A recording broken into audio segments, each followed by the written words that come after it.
하나님 사랑이 곧 나라 사랑이란 기독교 정신을 바탕으로 독립운동에 앞장섰던 손정도 목사의 생애를 조명해봅니다.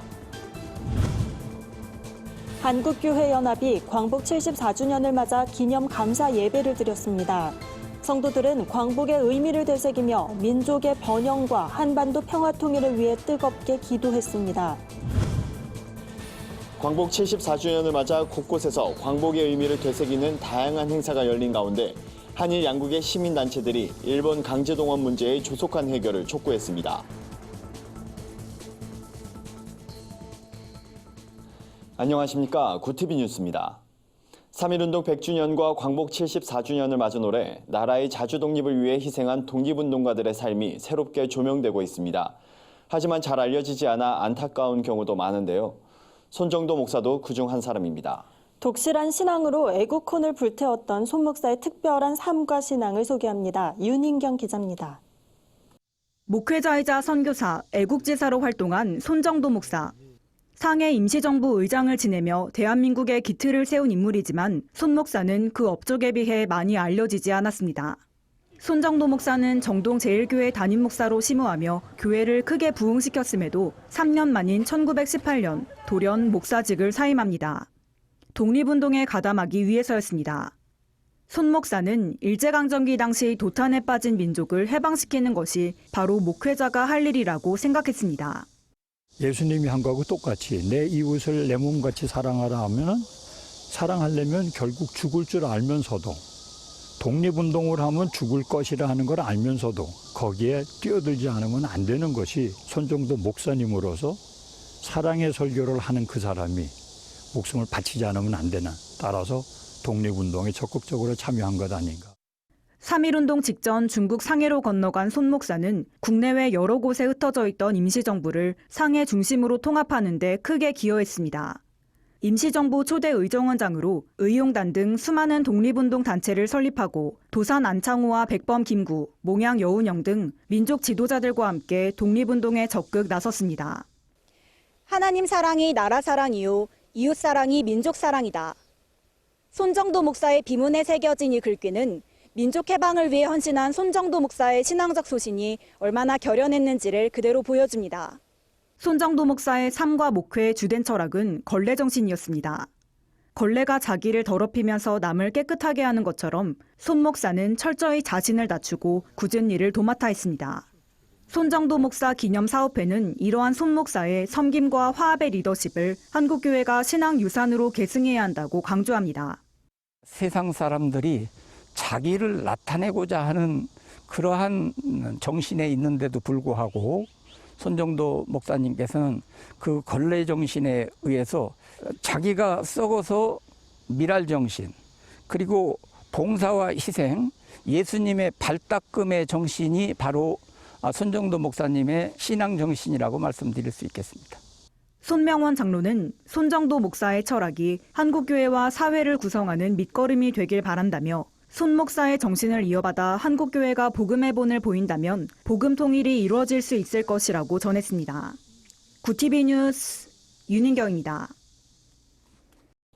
광복 74주년을 맞은 올해 광복의 의미를 되새기는 기념 감사 예배가 열렸습니다. 예배에 참석한 성도들은 국가적 위기로 어려운 이때 한반도 평화와 세계 복음화를 위해 헌신할 것을 다짐했습니다. 600여 명의 성도들이 참석한 광복 74주년 기념 감사 예배는 온 성도들이 나라의 민족 번영과 한반도 통일, 한국교회의 영적 회복을 위해 합심해서 기도했습니다.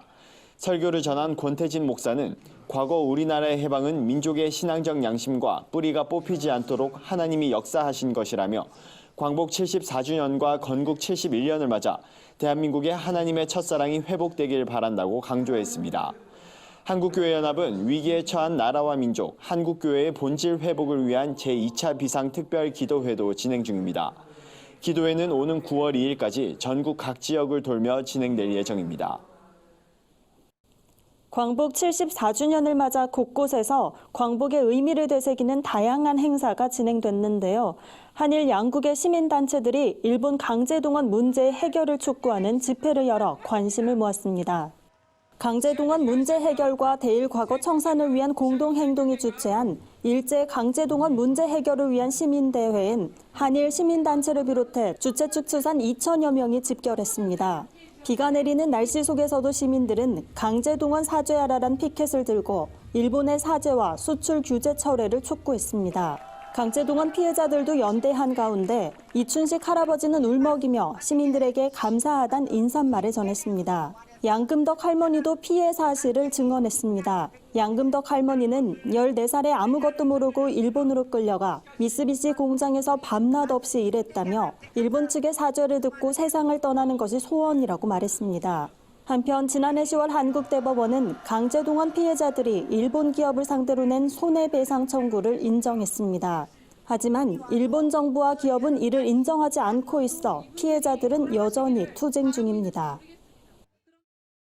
구티비가 발행하는 종합주간지 위클리 굿뉴스의 주요 소식을 김민정 기자가 소개해드립니다.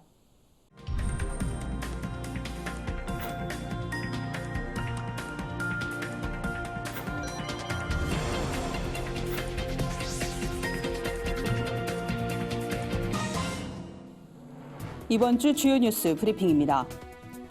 일본의 경제보복 조치로 인한 한일 간의 갈등이 계속되고 있습니다.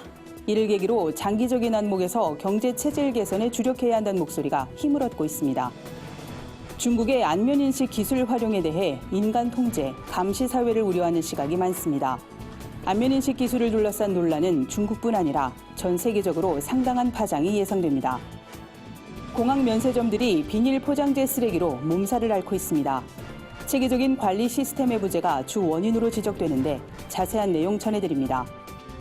30여 년 전 이탈리아에서 한국으로 귀화해 노숙인과 장애인, 독거노인을 섬기고 있는 안나의 집 김하종 신부를 만났습니다. 한일 관계가 갈수록 격화되고 있습니다. 일본이 한국을 화이트리스트에서 제외한 데 이어 한국도 일본을 화이트리스트에서 제외했습니다. 정부는 국내법적인 조치일 뿐 맞대응은 아니란 입장이지만 양국의 긴장 국면은 장기화될 전망입니다. 하지만 일본의 경제보복 조치가 뼈아픈 기회가 될 것이란 관측도 나옵니다. 이와 관련해 문재인 대통령은 국민들의 의연한 대응을 강조하면서 경제체질 개선을 위해 평화경제를 청사진으로 제시했는데요. 이런 때일수록 정부와 국민 모두가 장기적인 비전을 바라보고 가야 한다는 메시지로 풀이됩니다. 중국이 첨단 기술을 이용해 국가적인 감시 시스템 구축에 나선 것에 대해 우려 섞인 비판이 제기되고 있습니다. 소수민족과 종교뿐 아니라 개개인의 일거수일투족까지 통제하려는 것 아니냐는 겁니다. 얼굴인식 기술 분야에서 중국의 영향력은 미국을 넘어섰습니다. 중국은 이러한 기술력을 발판으로 삼아 2020년까지 모든 중국인을 대상으로 정부 행정정보와 연계한 국가 데이터베이스를 구축하는 것을 목표로 하고 있습니다. 안면인식 기술의 활용을 둘러싼 논란은 전 세계적으로도 큰 파장이 될 것으로 전망됩니다. 공항에서 배출되는 비닐 폐기물이 해마다 폭증하고 있지만 제대로 관리되지 못한 채 방치되고 있는 것으로 나타났습니다. 인천공항 면세품 인도장에서 발생하는 폐비닐은 하루 평균 4에서 5톤에 달합니다.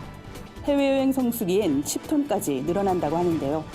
액체류 면세품을 보안 봉투에 담아야 하는 항공안전 규정 때문인 것도 있지만 폐기물 관리 체계가 일원화되지 않은 탓이 크다는 지적입니다.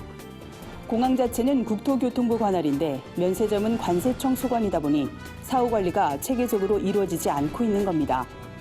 최근 국회에서 면세점에서 사용하는 비닐봉투에 대해서도 판매 대금을 징수하자는 법안이 발의됐는데 보다 종합적인 차원의 대책이 필요해 보입니다. 1945년 우리나라가 일본 제국주의자들에게 빼앗겼던 나라의 주권을 다시 찾은 날. 국립국어원 표준국어대사전에 기록된 광복절의 의미입니다. 올해로 74주년, 여느 해보다 광복절을 맞는 감회가 남다른 것 같습니다. 일본과의 갈등을 넘어 한반도를 둘러싼 정세가 긴박하게 돌아가고 있습니다. 광복의 의미를 되새기는 우리의 자세, 순국 선열들의 희생과 함께 다시 한번 생각해보게 됩니다. 지금까지 위클리 뉴스 브리핑이었습니다. 오늘의 사회 이슈를 하나은 기자가 종합해드립니다. 오늘의 이슈 포커스입니다. 광복절을 맞아 애국심을 겨냥한 마케팅이 주목을 받고 있습니다. 특히 올해는 백색 국가 배제 등 일본 수출 규제에 직면한 만큼 광복절의 의미를 되새길 필요가 있다는 게 업체들의 설명입니다. 안마의자 업체 바디프렌드는 일본산 안마의자를 쓰는 고객이 바디프렌드 제품을 구매할 경우 할인 혜택을 제공하는 8.15 보상운동 이벤트를 진행했습니다. 속옷 전문기업 좋은 사람들은 14일부터 이틀간 전국 70여 개 매장에 태극기를 걸었습니다. 은행권도 광복절을 맞이해 3.1%의 금리를 제공하는 상품을 출시하는 등 애국 마케팅을 벌였습니다. 지난달 취업자가 서비스업 위주로 30만 명가량 늘었지만 한국 경제의 허리인 40대와 제조업 일자리에는 찬바람이 여전한 것으로 드러났습니다. 지난달 제조업 취업자는 1년 전보다 9만 4천 명 줄면서 16개월째 감소했습니다. 40대 취업자는 1년 전보다 17만 9천 명 줄어들었고 고용률도 78.3%로 0.8%포인트 하락했습니다. 40대 취업자는 2015년 11월 감소세로 돌아선 뒤 45개월째 뒷걸음질했습니다. 세계보건기구가 올해 1월에서 7월 전 세계에서 홍역이 발병한 건수가 작년 동기 대비 3배에 달한다고 밝혔습니다. 세계보건기구에 따르면 올해 들어 전 세계 홍역 발병 건수는 지난달까지 모두 36만 4,808건으로 작년 같은 기간 12만 9,239건과 비교해 급증했습니다. 가장 많은 발병 건수가 보고된 국가는 콩고 민주공화국, 마다가스카르, 우크라이나로 집계됐습니다. 구티비 뉴스 하나은입니다. 글로벌 선교 방송단과 함께하는 교계 소식 전해드립니다. 한국기독교총연합회가 문재인 대통령의 하야를 주장하는 시국 선언격의 8.15 국민대회를 광화문 광장에서 진행했습니다. 한기총은 한미동맹 파기와 경제 파괴, 안보 해체 등을 문 대통령이 하야해야 할 이유로 들었습니다. 전광훈 대표회장은 한국교회가 이 모든 내용에 동의하고 있다며 문 대통령의 하야는 시간 문제일 뿐 아니라 앞으로 남은 시간은 제2건국에 힘써야 한다고 주장했습니다. 미국 오아시스 교회 박준호 교회 기자가 보내온 소식입니다. 광복 74주년을 맞아 미서부 남가주 한인교회가 일제히 광복절 기념 행사를 개최했습니다. 대한인국민의 기념재단과 남가주 교협이 공동 주최한 기념 예배 및 축하 음악회엔 도산 안창호 선생의 삼남인 라이프 안 선생도 참석해 의미를 더했습니다. 1부 기념 예배에선 설교와 특송, 안 선생의 회고, 2부 축하 음악회에선 합창의 순서가 이어졌습니다.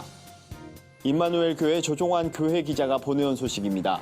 임마누엘 교회가 경기 포천시에서 나의 힘이신 여호와를 사랑합니다란 주제로 여름 수련회를 개최했습니다. 조종환 담임 목사는 참된 신앙은 내 틀에 하나님을 맞추는 것이 아니라 하나님의 틀에 나를 맞추는 것이라고 메시지를 전했습니다. 특별 이벤트로 어드벤처 프로그램과 레크레이션, 그룹 스터디 시간도 진행됐습니다. 이상으로 뉴스를 마칩니다. 구티비 뉴스는 인터넷 신문 데일리 굿뉴스를 통해서도 보실 수 있습니다. 시청해주신 여러분 고맙습니다.